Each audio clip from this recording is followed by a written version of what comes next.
We are truly in a global emergency. We're in a planetary emergency. We're losing biodiversity. We're in a climate crisis. And people are starting to say it's over. It's too late.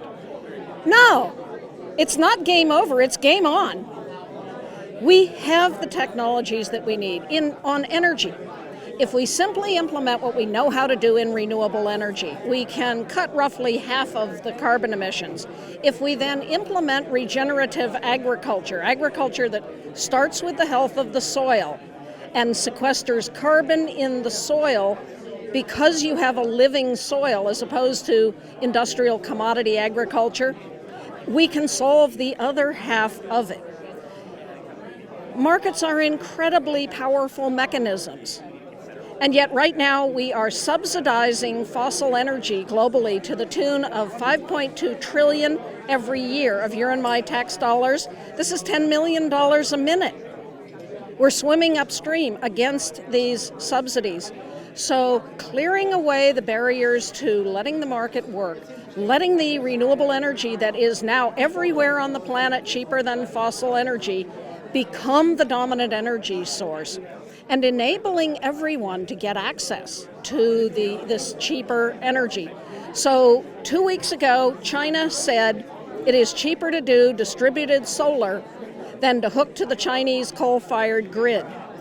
Portugal may have won what I call the Walmart Everyday Low Price Award, 1.6 cents a kilowatt hour for solar.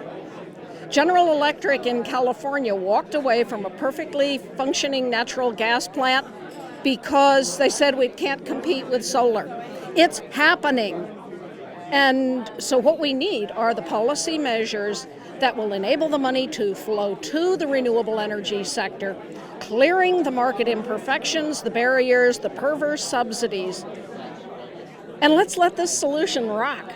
The oil companies are facing a very serious challenge. Article today in one of the financial papers that oil stocks are no longer a good value.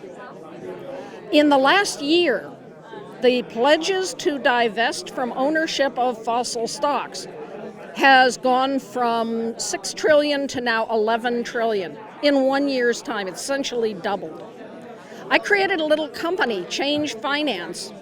We built an exchange-traded fund, an ETF, trades every day on Wall Street. For the price of a pizza, you can be an impact investor, and we're outperforming. Check out change-finance.com. This is something every one of us can do. Move your money from harm to healing. Or as Ellen Dorsey says, get off your assets. When institutions lose legitimacy, they can collapse very quickly. Lehman Brothers went down in a day. Thomas Cook just collapsed. The oil business is extraordinarily capital intensive.